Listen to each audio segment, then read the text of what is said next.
નમસ્કાર, સ્વાગત છે આપનું ઝી 24 કલાકમાં। આપની સાથે હું છું મિત્તલ। મહત્વના સમાચાર જોઈએ। સુરતથી મોટા સમાચાર। સામાજિક શાંતિ ડહોળવાનો પ્રયાસ કરાયો છે। સુરતમાં ગણેશ પંડાલમાં મૂર્તિને ખંડિત કરવામાં આવી। બેગમપુરા દારૂખાના રોડ પરના પંડાલની આ ઘટના બની છે। પંડાલમાં ચોરી કર્યા બાદ મૂર્તિ ખંડિત કરાઈ। 4 થી 5 પંડાલમાં ચોરીની ઘટના સામે આવી। મૂર્તિ લઈ જતા અને ખંડિત કરતા 2 લોકો સીસીટીવીમાં કેદ થયા છે। પંડાલમાંથી રોકડ, ચાંદીની ગણેશજીની મૂર્તિ અને દીવાની ચોરી થઈ છે। મંડપમાં રહેલી નાની ગણેશજીની મૂર્તિ પણ ખંડિત કરાઈ છે। ડીસીપી, એસીપી કક્ષાના અધિકારીઓ ઘટના સ્થળ પર પહોંચ્યા છે। ધારાસભ્ય અરવિંદ રાણા અને કાંતિ બલર પણ પહોંચ્યા છે। ઘટનાથી સ્થાનિકોમાં આક્રોશ જોવા મળી રહ્યો છે, કારણ કે મૂર્તિને ખંડિત કરવામાં પણ આવી છે। જે વિડીયો સામે આવ્યો છે તે આપ જુઓ। 4 થી 5 જેટલા શખ્સોએ પહેલા ચોરી કરી અને ત્યારબાદ મૂર્તિને ખંડિત કરી। સ્થળ પરથી સંવાદદાતા ચેતન જોડા ચૂક્યા છે। ચેતન, કોણ હતા તે શખ્સો જેણે મૂર્તિને ખંડિત કરી છે અને આ સમગ્ર કૃત્ય કર્યું છે? શું હાલ જાણકારી મળી રહી છે?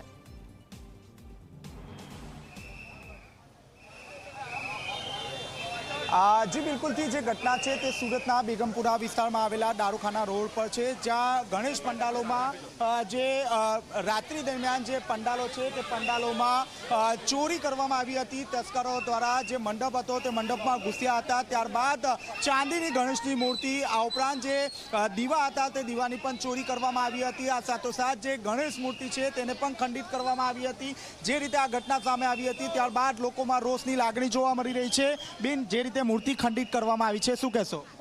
આ મૂર્તિ આવી ત્યારે ખંડિત નહીં કરવાની। અમને પણ દુઃખ થાય છે કે અમારા દાદાનું આવું વિસર્જન કરતા પહેલાં આવું થયું તો અમને વિઘ્ન ન રહે, એટલે મૂર્તિ તો ખંડિત કરવાની નહીં કોઈ દિવસ પણ, ને એવું કર્યું કહે છે। જી બેન, શું કહેશો? હાજી બેન, ગણપતિ દાદાને જે આ બેને આ ભાઈઓએ જે નુકસાન કર્યું છે ને તે ભાઈને આ ગણપતિ દાદાને અવશ્ય નુકસાન, એ લોકોને ચમત્કાર બતાવવો જરૂરી છે અને નુકસાન કરી દેજો ગણપતિ દાદાને। પણ અમે કહીએ છીએ કે આ રીતનું થશે નહીં। અમે અત્યાર સુધી અમે આ સ્થાપના કરી, મહેનત કરી, પૂજા કરીએ છીએ, તો આ રીતનું આ ગણપતિ દાદાએ કર્યું એટલે એમને પણ એમ થવું જોઈએ કે હું પણ કંઈ નુકસાન કરી શકું ને નુકસાન કરી દેજો, નવું નહીં થાય। લોકોમાં રોષનું વાતાवरण જોવા મળી રહ્યું છે। આપની સાથે ડીસીપી જોડાયા છે। जी सर, क्या कहोगे लोगों के लिए, क्या मैसेज है, किस तरह मूर्ति विसर्जन की गई? जैसे कि पता लगा कि रात को यहाँ पे बना है, तो हमने सीसीटीवी के एनालिसिस किए हैं, तो वो मोस्ट प्रोबेबली हिंदू कम्युनिटी से ही देवी पूजक है इंसान, तो उद्देश्य चोरी का ही था। तो मेरा आग्रह ये है कि किसी भी तरह की अफवाहों पे ना जाएं। इसको किसी भी तरह का धार्मिक एंगल देने की ज़रूरत नहीं है। उद्देश्य सिर्फ चोरी का था। चोरी की प्रक्रिया के दौरान जो पंडाल को हानि पहुंची थी उसको मद्देनज़र देखते हुए और लोगों की जो श्रद्धा है, तो बिल्कुल जल्द से जल्द हमने एक महाराज जी को बुलाया और पूजा की, आरती की सबने मिलकर की, जिसमें लोकल जो एमएलए साहब थे वो आए, पुलिस प्रशासन से टीम आई, आयोजकों की टीम थी, उन्होंने एक साथ आरती की। शांति का माहौल है और लोगों से आग्रह यही है कि किसी भी तरह के रूमर्स पे विश्वास ना करें। તો આપણે જે રીતે જોઈ તે રીતે અહીં જે મૂર્તિ ખંડિત હતી અને મૂર્તિ ખંડિત થયા બાદ ખાસ કરીને તેનું અન્ય જે મૂર્તિ છે તેની સ્થાપના કરવામાં આવી। આપની સાથે અરવિંદ રાણા જોડાયા છે, તેમની સાથે આપણે વાતચીત કરીશું। અરવિંદભાઈ, જે રીતે મૂર્તિ ખંડિત કરવામાં આવી છે, શું કહેશો? ગઈકાલે બેગમપરા વિસ્તારમાં મોડી રાત્રે ગણપતિ મંડપની અંદર ચોરી થઈ। કેટલાક તત્વોએ આ ચોરી કરવાના ઈરાદે આવીને ગણપતિજીની જે મૂર્તિ છે એ મૂર્તિની નીચે પૈસા હતા અને એ લેવાની કોશિશ કરી। આ વસ્તુ સીસીટીવી ફૂટેજની અંદર ખબર પડે છે।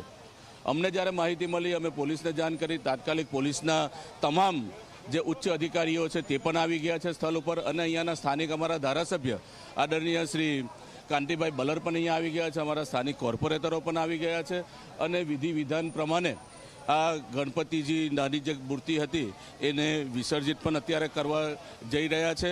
પરંતુ એક વાત એવી છે કે જે પોલીસ દ્વારા આ સીસીટીવીના આધારે જે વ્યક્તિ પકડાયા છે એ કોઈ વિધર્મી નથી, એ આપણા સમાજના જ છે, પરંતુ એ કયા ઈરાદે આવ્યા હશે એની તપાસ અત્યારે ચાલી રહી છે અને ખૂબ જ કડક કાર્યવાહી એ લોકો પર થાય એવી સ્થાનિક લોકોની, અમારા ચૂંટાયેલા પ્રતિનિધિઓની પણ માંગણી છે। કાંતિભાઈ, ખૂબ જ દુઃખદ ઘટના છે, શું કહેશો? હવે ઘટના તમે કહો એ બરાબર છે, પણ જે આ રાતના 4-5 જગ્યાએ જે ચોરી કરી ગયા છે, જે ગણપતિ દાદાના જે આપણે દિવેટિયા હોય તાંબા પિત્તળના એ લોકો લઈ ગયા છે, અને મૂર્તિ પણ થોડીક ખંડિત થઈ ગયેલી છે, પણ એ જે ચોરી કરવાવાળા છે એને પોલીસ ખાતે હાલ પકડી લીધા છે. આપણે જે રીતે જોયું તે રીતે એક બાળક તેમજ એક યુવાન જે છે તેની ધરપકડ કરવામાં આવી છે. સીસીટીવી ફૂટેજની ચકાસણી હાથ ધરવામાં આવી હતી. હું ફરીથી જે દ્રશ્યો છે તે આપના સુધી પહોંચાડવાનો પ્રયાસ કરીશ. રાત્રિના 2 વાગ્યા સુધી જે યુવાનો હતા તે આ જ મંડપમાં બેઠા હતા, પરંતુ રાત્રિના 2 વાગ્યા બાદ જે તસ્કરો છે તે તસ્કરો અહીં આ મંડપમાં આવ્યા હતા અને ત્યારબાદ ચોરીની ઘટનાને અંજામ આપવામાં આવી હતી.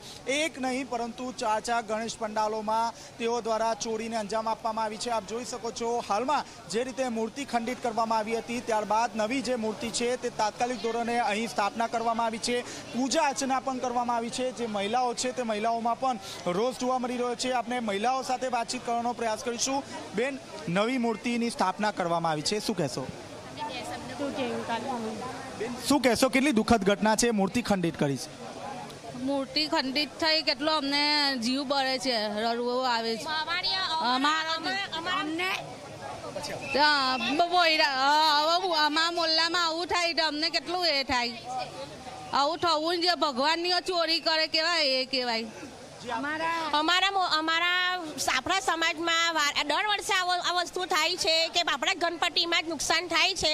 આનો હવે જબરજસ્ત તમે એક્શન લો, નહીં તો પછી પબ્લિક ગાંડું થઈ જશે, પબ્લિક નહીં છોડશે. પછી કોઈ પણ હોય, ચોર હોય કે મુસલમાન હોય કે ગમે તે હોય, મુસ્લિમના તહેવારમાં જ થાય છે. આગળ પણ અમારા સમાજ ગણપતિમાં જ આ નુકસાન થયેલું હતું.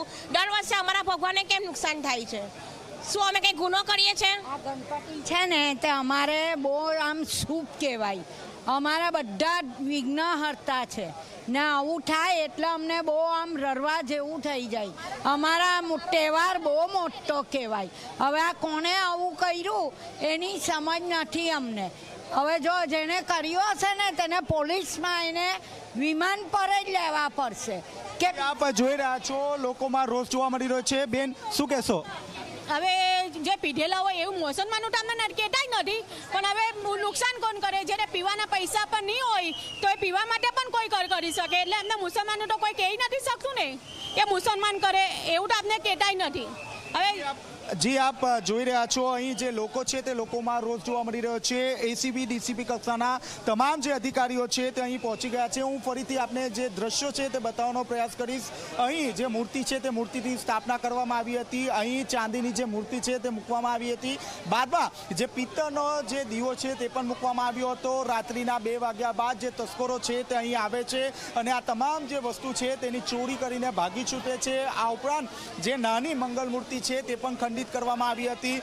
લોકોમાં રોષ જોવા મળ્યો હતો. પોલીસે તાત્કાલિક ધોરણે આખો જે મામલો છે તે ઠારે પાડ્યો હતો અને પોલીસ દ્વારા તાત્કાલિક ધોરણે અહીં અન્ય જે મૂર્તિ છે તેની સ્થાપના કરી દેવામાં આવી છે અને જે ખંડિત મૂર્તિ હતી તેને તાપી નદીમાં વિસર્જન કરવામાં આવ્યું છે. જી બિલકુલ ચેતન, આભાર માહિતી બદલ. ત્યારે સવાલ એ થાય છે કે આખરે આવું કોણ કરે છે? કારણ કે અવારનવાર જે આવી ઘટનાઓ બની રહી છે તેના કારણે લોકોમાં પણ એક પ્રકારનો રોષ છે. ચોરી તો ચોરે કરી જ છે. જે શખ્સો આવ્યા હતા સાથે મૂર્તિને ખંડિત કરી છે.